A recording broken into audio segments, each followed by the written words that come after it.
A Lei Anticorrupção de 2013 completou nesta semana 6 meses de vigência. A principal inovação foi a responsabilidade civil e administrativa das empresas que lesem a administração pública. São focos do texto licitações e contratos firmados com órgãos e entidades públicas. A pena, multa sobre o faturamento bruto, ressarcimento do erário e responsabilidade criminal a quem cometeu o ato. De fato, o que mudou? Agora a notícia ruim, absolutamente nada. Ninguém foi punido até o momento, falta ainda regulamentação, teve muito estardalhaço, uma lei que foi lançada depois das manifestações de rua, mas de concreto mesmo, ninguém foi punido. Onde avançar? De que forma? É o que iremos discutir a partir de agora no Conversas Cruzadas desta noite.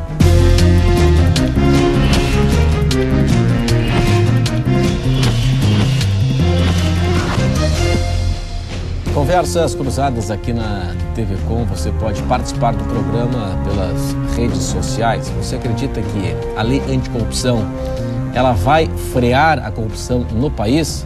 Ela contém, ela pune, ela responsabiliza aquele que pratica a corrupção?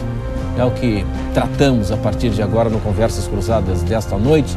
E você participa pelas redes sociais, aí o endereço do Twitter e também tem o Facebook para você participar. Hoje nós estamos na companhia da advogada Flávia de Araújo Bispo. Também o programa recebe o advogado Murilo Gouveia dos Reis, que é advogado da FACIS, que é a Federação das Associações Empresariais no Estado. O programa recebe ainda o advogado José Sérgio Cristóvão, representando aqui na mesa o movimento Eleições Limpas. E ainda recebemos o empresário Marcos Souza, que é empresário presidente da Influ CDL São José. Obrigado pela atenção, pela presença de todos nesta noite aqui conosco no Conversas Cruzadas, que tem o oferecimento de Senge em defesa do profissional da engenharia sempre. Residencial Sanjian, o começo da sua nova história, o empreendimento RDO no Cobrasol. Sebrae, soluções para a sua empresa acontecer. Quevedo Ótica, 25 anos de tradição em Santa Catarina. A Ibagi chegou no Cobrasol e em Palhoça. Ibagi, sempre o lugar certo. Fiesc, trabalhadores da indústria, a força que gera competitividade. Queres, compre agora e concorra a 3 carros na promoção Trio da Sorte. Bom, eu conversei esta semana, com a senhora na CBN Diário, no Notícia na Tarde, no dia em que a lei anticorrupção estava completando 6 meses nesta semana. A avaliação, ela, na medida em que nós não temos ninguém punido, ela pode ser considerada positiva ou é negativa? Boa noite. Boa noite, Renato. Boa noite àqueles que estão nos assistindo. Boa noite aos colegas que estão aqui presentes. Eu gostaria, Renato, de contextualizar um pouquinho a legislação para a gente chegar a essa resposta. Primeiramente, esta lei, é importante a gente saber que ela veio de um projeto de iniciativa da Presidência da República. O projeto já começou a ser realizado em 2009. Essa legislação, ela foi também uma resposta a alguns acordos internacionais que o Brasil ratificou, da ONU, de combate à corrupção. E esse projeto estava, então, lá, até que ele chegou no Senado em 2013. Em pouquíssimo tempo ele foi apreciado e votado. Isso se deu meados de junho de 2013 até julho daquele mesmo ano, que coincidiu com um contexto onde o Brasil, a população saiu à rua pedindo realmente, se manifestando contra a corrupção e fazendo outras reivindicações. Então, essa legislação ela foi pouco debatida, mas nós entendemos que ela não deixa de ser um avanço. Por quê? Ela não é uma legislação única no nosso país que combate a corrupção. Nós já temos muitas legislações antes dela, Nós temos o Código Penal que tem a punição para as pessoas naturais e pessoas físicas que praticam a corrupção. Mas onde ela entra? Ela entra porque ela agora está punindo as empresas, pessoas jurídicas, jurídicas, tá? Nós tínhamos antes legislação que punia as empresas envolvidas em atos de corrupção e de fraude em licitações. Nós tínhamos, mas essas legislações condicionavam a penalização à culpa dos seus dirigentes. E agora nós temos uma legislação que não quer saber da culpa, ela quer saber apenas se houve o ato e se houve a lesão aos cofres públicos. Então, dentro desse contexto, ela é uma legislação importante. Pois é, agora, doutor Murilo, a lei está aí, está aprovada, mas o decreto que regulamenta essa mesma lei está lá em alguma gaveta da Casa Civil, aguardando a avaliação. E sem a regulamentação da lei, imagino que fica difícil punir alguém ou não. Boa noite. Boa noite, Renato. Boa noite, telespectadores. Muito obrigado pelo convite, Renato. Nós estivemos acompanhando, Renato, esse desenvolvimento do estudo da lei e a aproximação ao Brasil, porque essa é uma legislação americana, na realidade, né, que nasceu lá em 1970, iniciou com o caso Watergate. O Senado americano, preocupado com isso, começou a lançar olhos em cima de uma maior licitude nos processos e descobriu que muitas empresas americanas, uma delas, que é a empresa de aviação, Lockheed Martin, pagava dinheiro para estados fora dos Estados Unidos, para países comprarem os aviões dela. Isso foi comprovado através de uma investigação do Senado americano. Isso em 77 acabou se criando a lei, o FCPA americano, que é a lei que pune as empresas que fora dos Estados Unidos comprarem, né, darem propinas aos estados para comprarem os produtos americanos. Isso em coisa de 15 anos deixaram de lucrar 22 bilhões de dólares. E o americano percebeu que a ideia era fantástica, mas ou todo mundo aderia àquela ideia ou eles iam sair perdendo. E aí começaram a gestionar na OCDE, na ONU, enfim, para que o mundo inteiro aplicasse essa legislação. Então, vem daí, a legislação vem daí, não é ideia nossa. Sim. Só foi provocada por um momento que o Brasil passou e acabou precipitando ela. Mas nós vamos acompanhando esse processo, né? A lei ela é autoaplicável, ela não precisa de decreto. Não precisa. Decreto. Tocantins e São Paulo já fizeram decreto. Que não sei da utilidade dele, porque sem o decreto federal ele pode ser colidente. Então, é melhor não fazer o decreto. E 4 ministérios públicos do interior já usaram a lei dentro das suas denúncias e tem juízes apreciando já a lei. Sim. Acho que 5 meses de validade da lei, de 29 de janeiro para cá, eu acho que ainda ela é uma criança, né? Ela está ainda nascendo. Tem um tempo aí de maturação, né? É muito cedo para existir alguma punição? É muito cedo para existir uma punição decorrente dessa lei. O próprio judiciário é novidade. Para o próprio mundo jurídico, novidade. Fizemos uma discussão em Brasília há 4 meses atrás, com advogados do Brasil inteiro sobre isso. Eu fiz uma palestra sobre isso nessa discussão, advogados de empresas, e também em São Paulo, no Congresso, nós fizemos lá em São Paulo sobre isso. A novidade de tudo, a novidade de todos os campos, né, de como aplicação. A lei ela é dividida em 2 partes, uma parte administrativa e uma parte judicial. A parte administrativa não tem recurso. É a primeira lei do Brasil que fala em perdimento de empresa. O que é isso? Um juiz decretar o perdimento da empresa. A tua empresa ela sai da tua mão. Mas a lei não fala se ela fecha ou se fica na mão de quem? De um interventor? Não está claro isso. Mas além das multas que pode ser... Essa lei ela é drástica e grave.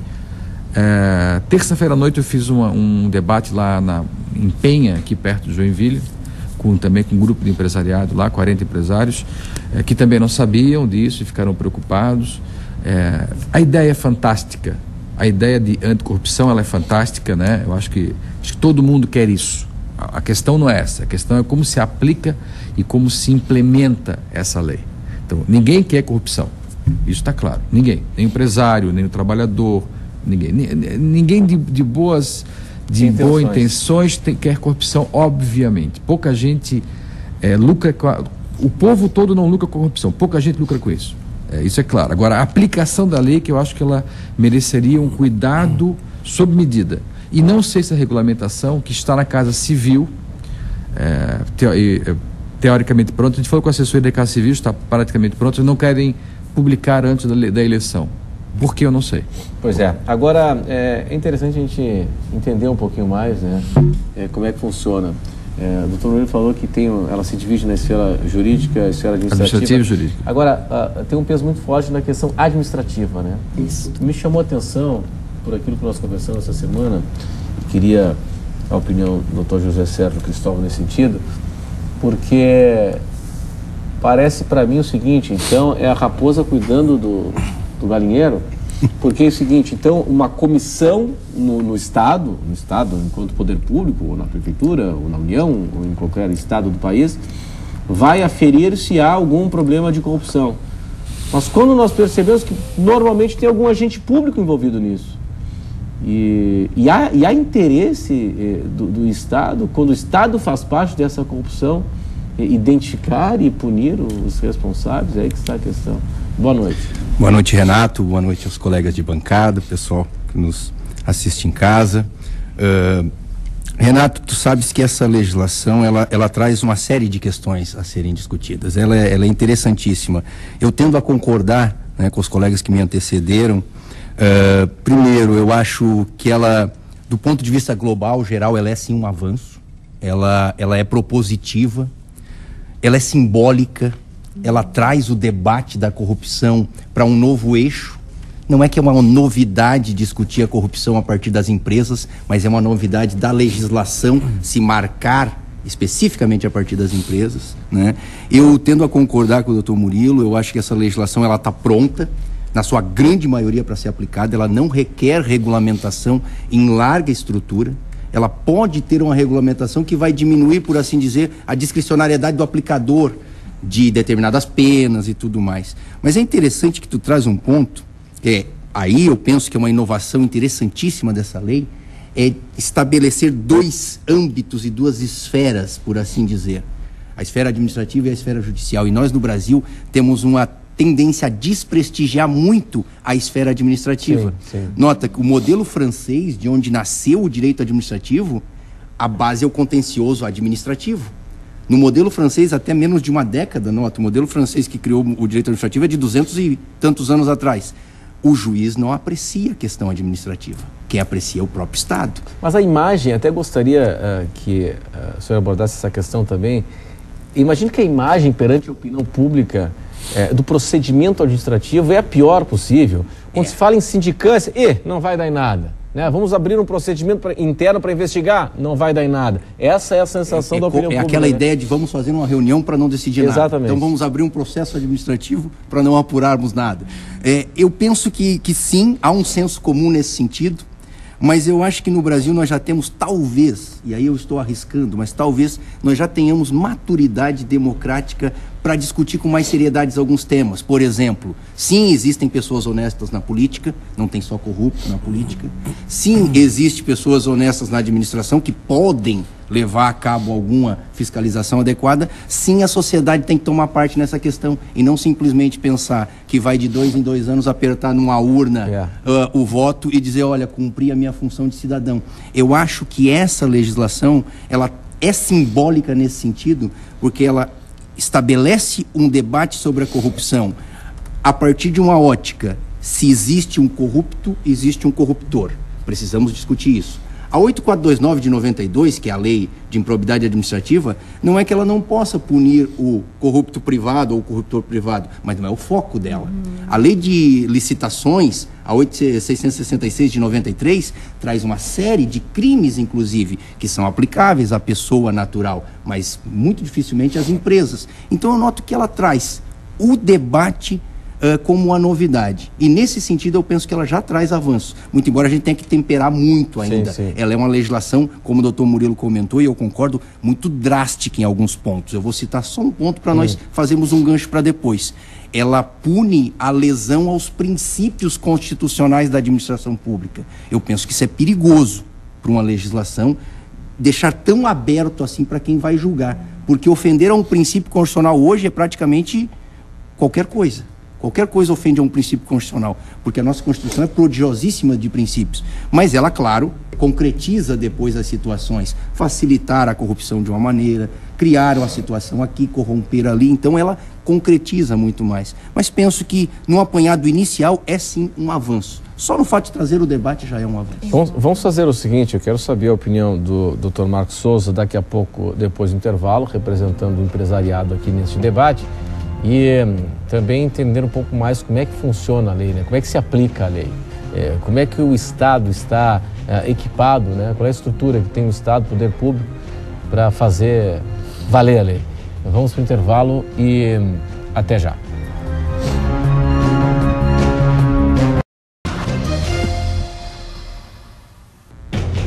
Este é o Conversas Cruzadas aqui na TV Com, os 6 meses da Lei Anticorrupção. Avançamos? Tem mais uma mensagem pedagógica do que prática? É o nosso assunto hoje. Do ponto de vista do empresariado, a lei, ela tem a sua importância? Boa noite. Boa noite, Renato. Boa noite aos colegas aqui de debate. Debater com um projeto de lei, uma lei, na verdade é uma lei, né? Com 3 advogados, é uma missão complicada para o empresário, né? Mas tudo bem.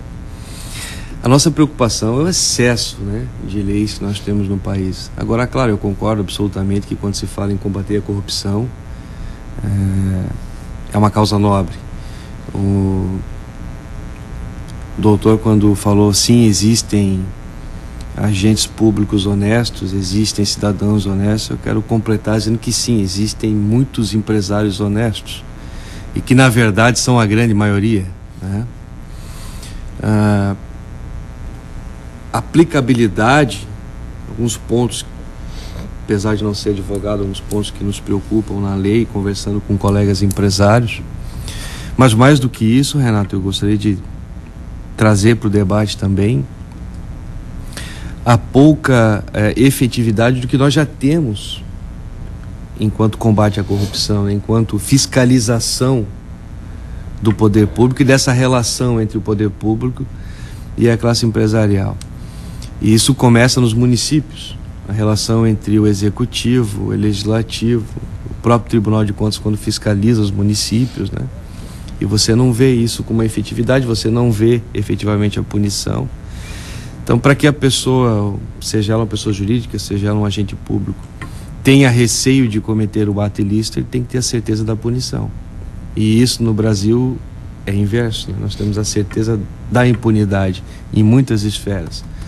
Então, se essa lei vai efetivamente mudar esse contexto cultural de corrupção, principalmente quando você fala que culturalmente as pessoas entendem como corrupto o político eleito, né? O prefeito, o governador, e às vezes esquece de dizer que o sistema está muito corrompido hoje na sua base pelos funcionários públicos, pelo povo, né? Que burla as leis, enfim. Então é um processo, falando de Brasil, um processo cultural. Então não acreditamos assim que uma lei vá da noite para o dia mudar toda essa cultura de anos de corrupção, né? Agora, que é interessante trazer, e eu concordo plenamente também com o nobre colega que diz que trazer isso ao debate é importante, é fundamental. Agora, a insegurança jurídica que isso pode trazer, deixando abertas muitas possibilidades que talvez precisem ser regulamentadas ou melhor esclarecidas, acho que isso é importante. Agora, combater a corrupção, mais do que nunca. Eu sempre digo que nós, enquanto classe empresarial, eu defendo 2, 3 entidades que eu participo que defendem a classe empresarial, nós defendemos o empresário que quer fazer a coisa correta. Então, obviamente, nós defendemos que qualquer combate à corrupção é muito bem-vindo, mas quero voltar a dizer, doutores, né, doutora, existe sim, telespectador, muitas empresas honestas no Brasil dispostas a fazer a coisa certa, e volto a dizer, hoje, felizmente, são a grande maioria. Agora, o que diz a lei em sua aplicabilidade? Como é que funciona? Então, é o poder público que cria uma comissão para investigar contratos, editais? Como é que funciona? A lei, ela trata de 2 esferas, como a gente já comentou aqui. A primeira é a esfera administrativa. O ponto bem prático dessa legislação e que Frise-se, não é necessário nenhum decreto regulamentador para que já possa ser aplicada, é que, em sendo levado ao conhecimento da autoridade administrativa qualquer ato de lesão ao patrimônio público praticado onde envolva uma pessoa jurídica, uma empresa, essa autoridade pública ela é obrigada, sob pena de responsabilidade, a instaurar um processo administrativo. Um processo administrativo interno, onde vai ser formado por uma comissão com servidores, com agentes públicos e, logicamente, dando-se oportunidade para que a empresa possa apresentar a sua defesa. Isso é fundamental, principalmente porque as penalidades administrativas, ou seja, as penalidades que podem ser aplicadas pela própria autoridade administrativa, elas são grandes. Então, deve haver um respeito ao contraditório, que é a oportunidade da empresa se defender, apresentar provas, né, de que ela não participou, de que ela não se envolveu naquele ato, né, e ao final, então, teríamos a penalização, ou não. Tudo vai depender do processo. Penalização, a empresa não concorda, recorre ao judiciário. Ela pode, com certeza, sai da esfera administrativa e vai o Poder Judiciário, ele pode ser envolvido tanto pela empresa para rever aquele ato administrativo de punição que ela não concorda, como também pode a administração pública constatar que a empresa está sendo usada há muito tempo para praticar atos de lesão ao patrimônio público e chamar o Poder Judiciário para aplicar novas penalidades. Sim. Pode também, a lei, ela prevê punição não somente para iniciativa privada, mas também para agentes públicos, ou não?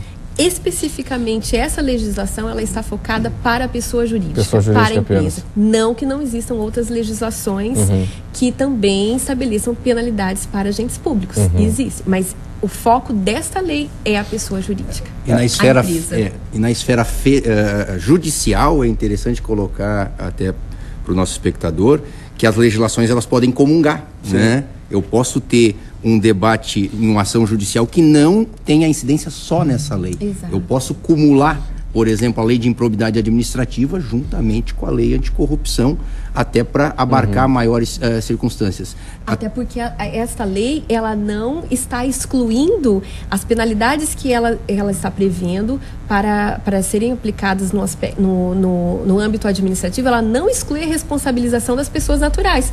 Exato. Que é isso que o Mas ela prevê falando. Que as empresas tenham para se defender uma política prévia de cultura, de ética, de uma série de coisas. Mas deixem aberto um item que eu gostaria até de colocar aqui para dúvida, né? A pessoa jurídica será responsabilizada independente da responsabilização individual das pessoas naturais. Mas no parágrafo único do artigo 1º, ela coloca isso de uma forma bem genérica, assim, a quem se aplica isso, né?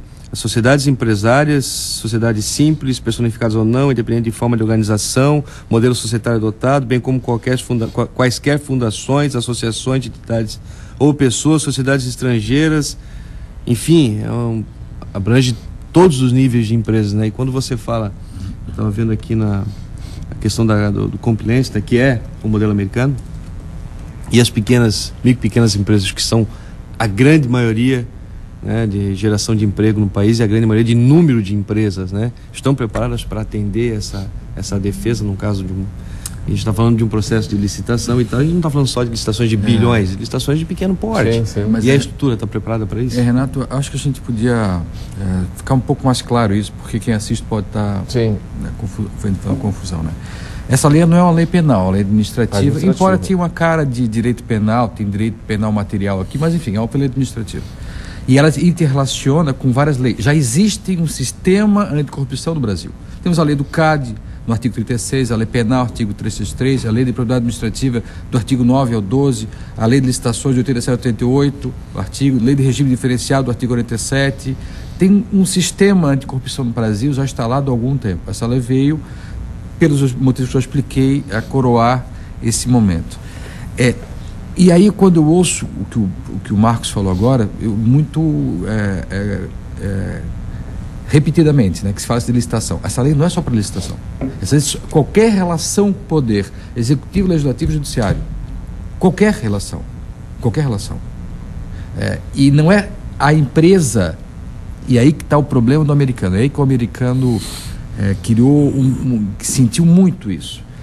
Todo mundo que fala o nome daquela empresa, não é o empresário, é todo mundo que fala o nome da empresa. Por isso que o sistema pede, e é o que alivia as penalidades, é a implementação no processo de compliance. O que é o compliance? É uma compreensão de todo mundo ter relacionamento com aquela empresa, né? O dono, o sócio, o advogado, o contador, o vendedor, todo mundo daquela empresa que fala o nome dela, tem que entender, e aí o entender não é um projeto de papel, é um projeto de verdade. Isso tem aliviado muitas multas no processo americanos. As empresas têm esse processo. A pequena, média, grandes entidades, não só entidades, tá? A legislação fala em qualquer, inclusive ONGs, inclusive associações, a Influ, as federações, todo mundo que tem relacionamento com o poder público, e todo ele, repito, legislativo, executivo, judiciário, né? Os advogados que vão falar com o cartorário.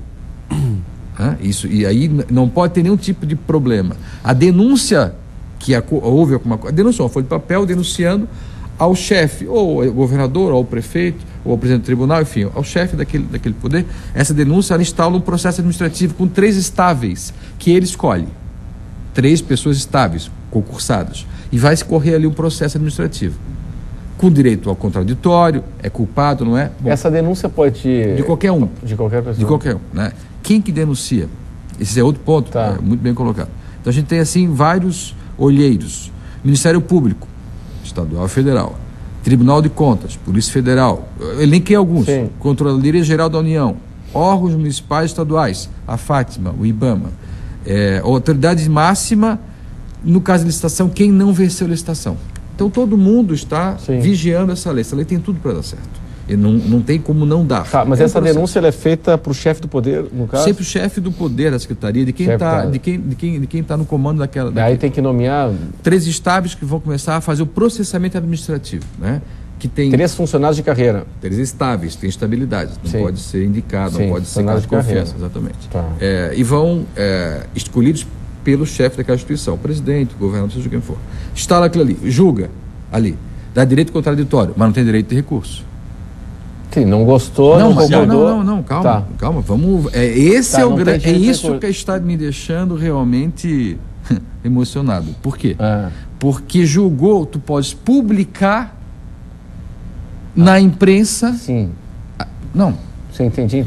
Já tem um dano de imagem. O dano absurdo. Sem estar transitado o dano julgado. Absurdo, porque quer dizer, na esfera administrativa. O dano absurdo, porque no Brasil não se recupera dano. Não se recupera dano. Os valores dos tribunais superiores que regulam o valor do dano, ele não recupera o dano. O dano, ele é irrecuperável. Ele pode ser amenizado por 10, 20, 30, 40 mil, mas isso não vai mudar a imagem. Não, absolutamente não. Então, aí temos um problema. E aí, como a doutora Flávia já falou, tem aí o remédio jurídico correndo, os advogados vão ter que correr com ações judiciais, pedindo liminares, para segurar aquilo, para aquilo não ser divulgado. Porque não acabou a discussão ainda. Claro. Precisa publicar, precisa dar publicidade. Aqui a lei fala. Ela fala em dar publicidade. Está dando essa abertura. Publicidade é uma das penalidades que a lei impõe. Pois é, agora nós pegamos então, é um negócio meio... Quer dizer então que o chefe da seção, o chefe do poder, o chefe da secretaria escolhe 3 estáveis, servidores estáveis. Indicados por ele. Para conduzir o procedimento, mas a decisão é da autoridade máxima, mas aí não pode ter questão política. Cadastro Nacional de Empresas Punidas. Além do cadastro. O cadastro tu vai acessar se tu quiser, mas não é isso. A publicação não é no cadastro. A lei fala em publicação, ampla divulgação, pelo meio de comunicação. A publicação é da decisão punitiva, exatamente, mas ela tem o cunho de penalizar a empresa. Sim. Justamente por essa questão que você denominou dessa mensagem pedagógica da legislação. Sim. Essa legislação tem a mensagem pedagógica, que é realmente, então, vamos colocar a público qual é a empresa que está lesando. Mas eu concordo, doutora, de novo, porque todo mundo quer a coisa certa, mas o problema é o tempo. Nós precisamos deixar, isso é um princípio constitucional, a ampla defesa. E essa lei essa parte da lei é contra a ampla defesa. Ela prevê o seguinte, ela prevê um recurso administrativo. Não é isso? Não é recurso. Quer dizer, ela chama... Uma fase administrativa. Ela chama para se apresentar os seus argumentos, aí se julga, se analisa ali com aquela comissão que foi denominada, e aí tem a decisão. É isso. Não pode recorrer. Deixa eu só falar. Que não é uma decisão judicial, é uma decisão administrativa. Além disso, Renato, tem ainda essa comissão, ela pode penalizar a empresa, ou, enfim, quem cometeu o ilícito, em até 20% do faturamento total anual do grupo. É muita grana, hein? Não, do grupo.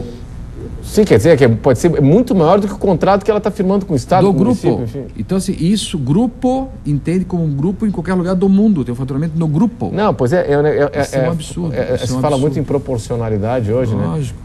E aí o seguinte, Lógico, você pode ter uma punição muito maior do que o valor do contrato, né? Mas Com certeza, essa proporcionalidade precisa ser observada na aplicação da pena. sim. Isso é um princípio constitucional que está acima da própria legislação. E a própria legislação traz isso, né? Ela fala, ó, na gradação da sanção serão levados em conta a gravidade da infração, a vantagem oferida, a consumação ou não da infração, o grau de lesão, o efeito negativo produzido, a situação econômica do infrator, a cooperação da pessoa jurídica para a apuração da infração. Tem inclusive a fase aqui do chamado acordo de leniência, né? A chamada delação premiada. Serve para muito pouco, né? Esse acordo aí, ele não garante a hermetismo, tu não fecha, pode ser divulgado quem fez o acordo. O acordo que tu divulga quem fez não é acordo. Diminui, mas não resolve. Eu acho que ele faz o acordo, mas pode divulgar. Eu acho que ele é uma possibilidade. Justamente, a cultura que a lei quer trazer. Mas antes do acordo, o que é muito importante, que vocês também já colocaram, a lei, ela traz a possibilidade de diminuição da penalidade para aquela empresa que comprove que tem uma política, tem políticas e condutas de integridade, de auditoria, empresas que realmente têm um controle interno de apurar as denúncias que ocorrem dentro da sua corporação e que efetivamente elas penalizam, elas efetivamente adotam medidas de correção dos seus funcionários, colaboradores. Então a legislação prevê essa possibilidade. O acordo de leniência que a lei coloca, que é uma suavização, né, um acordo para suavização de penalidade, é para aquelas empresas que estão dizendo, partiu daqui da empresa, a gente quer colaborar e para diminuir a penalidade. Eu preciso chamar um intervalo comercial, tem pessoal participando também. Eu assisti uma palestra essa semana do professor da USP, o Clóvis Barros Filho, não sei se vocês conhecem. Pode ser. E ele estava expondo, né, sobre a questão então a empresa está falando sobre ética, né? A empresa, de um lado você tem a meta, né, no mundo capitalista, a meta. O ponto mais importante da empresa é a meta ser alcançada. Essa é a razão da empresa existir, a meta. Tá. Agora, se uma questão ética compromete a meta, e aí? Você segue a questão ética ou você atropela a ética para atingir a meta? A gente vai discutir isso daqui a pouco, depois do intervalo, e também as participações de vocês. Até já.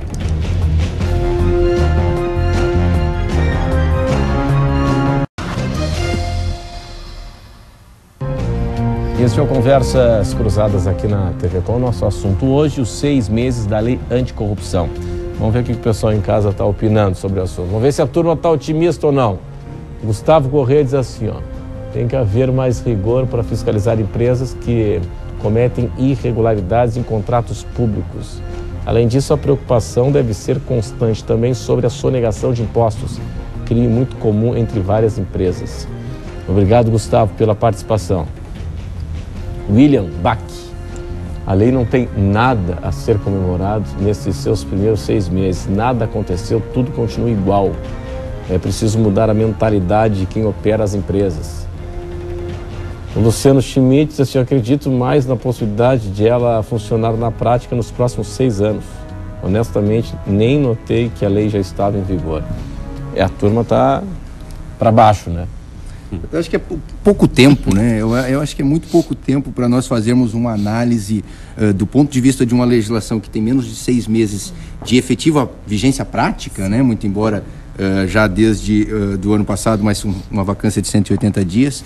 Eu acho que é muito pouco tempo e eu penso assim, Renato, que a grande, pelo menos se nós quisermos separar o debate na esfera judicial para a esfera administrativa, uma das grandes questões a serem discutidas é como é que os estados e sobretudo os municípios vão se preparar para tocar esses processos administrativos. Nós temos uma realidade de quase 6 mil municípios no Brasil e talvez menos de 10% deles tenham hoje o mínimo de condições de ter uma estrutura de uma procuradoria jurídica contínua, efetiva, contínua, e com o mínimo de manancial de servidores adequados. Como é que funciona, então, nessas pequenas prefeituras? Tem estrutura para administrar o próprio município? O próprio município. Então, assim, eu acho que é uma grande questão como é que isso vai se estruturar. Do ponto de vista federal, é claro, nós temos a Controladoria Geral da União, um órgão forte, né, um órgão que tem condições técnicas em querendo fazer, em havendo vontade política, tem condições de fazer.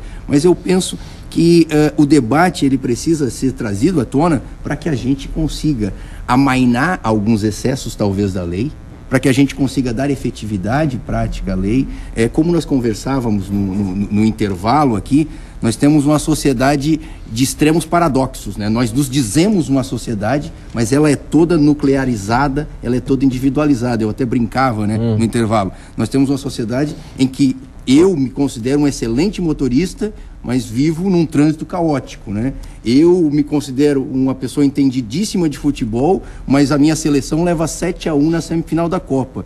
Eu não conheço nenhum corrupto, não tenho amigos corruptos, mas vivo numa sociedade corrupta. Ou seja, algum problema tem aí. E não está comigo, né? E não está comigo. Ele nunca está comigo, né? O quintal do vizinho é que tem os seus problemas. Então, assim, é necessário nós, primeiro, termos clareza de que a corrupção, e aí eu concordo muito com o colega que representa as instituições empresariais, a corrupção é sistêmica no Brasil. Sem dúvida. Ou nós não encaramos, né, claramente essa verdade, que a corrupção não é um problema do sistema, a corrupção não é um resíduo do sistema, a corrupção hoje é o óleo do sistema.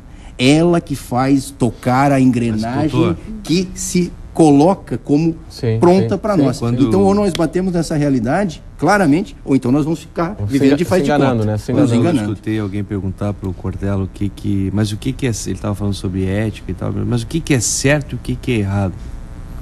Aí ele respondeu assim, olha, eu vou falar de uma forma bem simples. Se você vai fazer algo e não pode contar para ninguém, tá errado. Claro, sem falar na questão do sigilo, das coisas pessoais, mas se você está cometendo algum ato que tem que ficar em segredo, tem algum problema? Dá para saber, para analisar de uma forma simples, né? Dá para saber o que é certo ou errado. Alguém que tem um amplo conhecimento, né? Claro. Enfim. Agora o seguinte, Renato, só uma dúvida aqui, não partindo da imprensa, nenhuma denúncia, dá para acreditar que as denúncias irão surgir assim ao natural? É isso que eu vou abordar agora, Renato. Assim, algumas preocupações que nos ocorrem, né? Primeiro, a qualidade das comissões que irão apreciar as denúncias. Pelo aquele elenco que eu já coloquei aqui de pessoas que podem denunciar, acho que sim, né? Principalmente a sociedade, né? Hoje, quem é a principal vigilância do meio ambiente? É o morador, é o vizinho, é o que estava sendo teoricamente prejudicado. A lei é a mesma coisa, né? Vai sempre ter alguém prejudicado no balcão, ouvindo aquela conversa, ou segundo, terceiro, quarto colocado na licitação. Tem bastante gente para fiscalizar. É só questão de tempo para impulsionar isso. Mas aí a minha preocupação, me preocupo muito em a justiça ser o máximo perfeita possível, né? Então, o máximo perfeito possível, quem vai julgar, quem são essas comissões? Nem sempre terão capacidade jurídica para fazer isso. Por ser estáveis, necessariamente, não tem condição técnica para isso. Então, isso me preocupa um pouco, né? A fase judicial, passar essa fase, a judicialização, ou já antecipadamente na fase administrativa, ou depois na própria fase judicial, fala que o juiz pode dar o fechamento da empresa, o perdimento da empresa, não diz exatamente como, mas isso é muito grave. Perder a empresa, tirar a empresa do empresário. Isso não tem legislação no Brasil que trata desse assunto até agora. Porque uma pessoa, que é um juiz, não é um colegiado, não tiveram cuidado de dizer numa decisão de segundo grau de colegiado, não, um juiz. Que cabe recurso e tal, mas o recurso pode não ter efeito suspensivo. E como é que funciona isso? Me causa preocupação esses detalhes, né? E de novo, né, vou repetir aqui que eu acho que a grande sacada disso tudo, né, o combate ao problema, é a implementação dos processos de compliance, né? O Departamento de Justiça americano, quem faz a vigilância muito de perto dessa legislação nos Estados Unidos, e isso tem lá já desde 77, temos aí já mais de 20 anos de legislação, fala muito o seguinte, em dois termos americanos que vão ser muito bem tropicalizados. Um é o tone from the top, é o que vem de cima, é o exemplo que tem que dar acima, o dono, o empresário, o gerente. Sim. Isso é fundamental, né? E segundo, é a red flags, que são as bandeiras vermelhas. No caso que todo mundo leu no jornal, vou citar porque todo mundo leu, no caso da Siemens. A Siemens, numa pesquisa rápida, que é o problema do metrô de São Paulo. A Siemens, numa pesquisa rápida, tu encontra sete, pesquisa rápida que eu fiz, 7 indícios de red flags. Já tem processo no Japão, na Alemanha, na França, pela mesma situação. Como é então que, na época, não tinha essa legislação ainda em São Paulo, não existia isso aqui ainda. Mas como é que o Estado permite que participe de uma licitação, e aí tem como não permitir por causa dessa lei, e vendo essas red flags, esses indícios de problemas, que já teve problema naquele sentido. Então, nós vamos ter que nos adaptar a isso. Essa legislação, essa cópia da americana, ela não foi tropicalizada.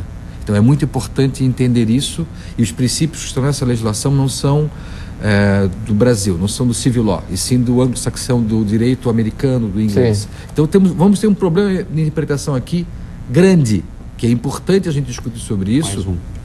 É importante. Então é fundamental que a gente perceba esses que parecem ser detalhes agora que serão o todo, né? Ok, vamos fazer o seguinte, Felipe, temos mais um intervalo, né? Então vamos para o intervalo e em instantes as considerações finais. Até já.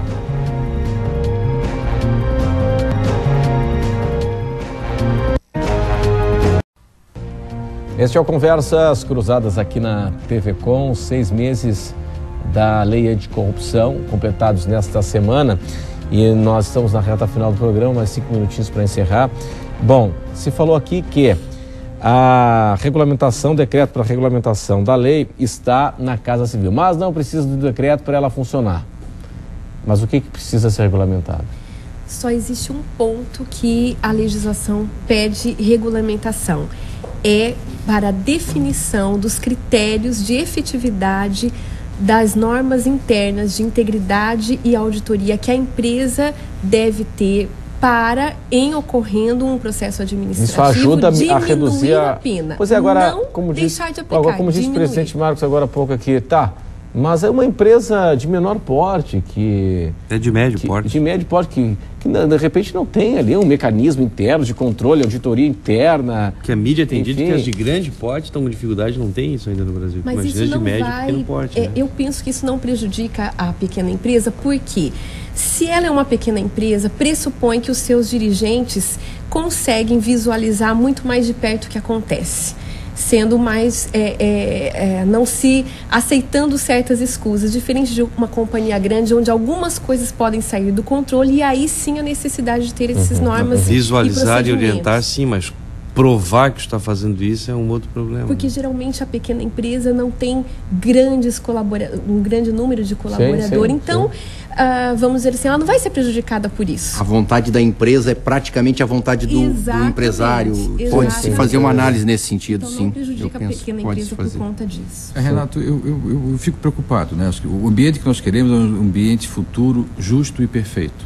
Isso está claro, Mas nós precisamos fazer algumas amarras aí, né? Eu acho que as empresas pequenas podem ser prejudicadas, sim, pelo desavisamento, pela falta de condição de se organizar. Elas precisam criar um código de conduta mínimo, entendeu?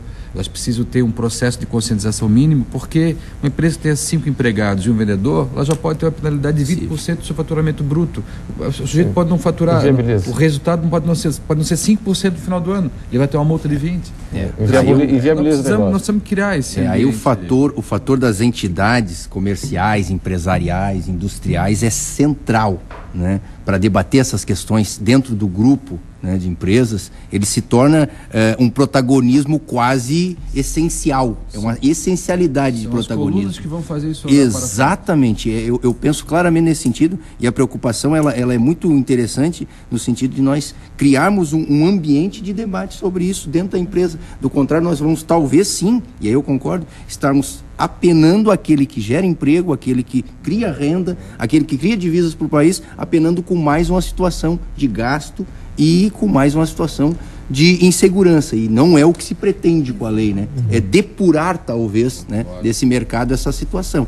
Então eu acho que esse é um dos vetores, um dos caminhos, né? Okay. Não esquecendo também que a lei coloca princípios de gradação da pena em compatibilidade com a infração. Ela é proporcional. Com certeza. E mesmo que não colocasse, esse é um princípio constitucional que tem que ser observado em toda e qualquer penalização administrativa. Okay. Pessoal, muito obrigado pela atenção de todos hoje aqui conosco no Conversas Cruzadas na TV Com. Nós estaremos de volta amanhã. Obrigado pela sua atenção. Conversas Cruzadas, quem decide e tem opinião, assiste. Tchau.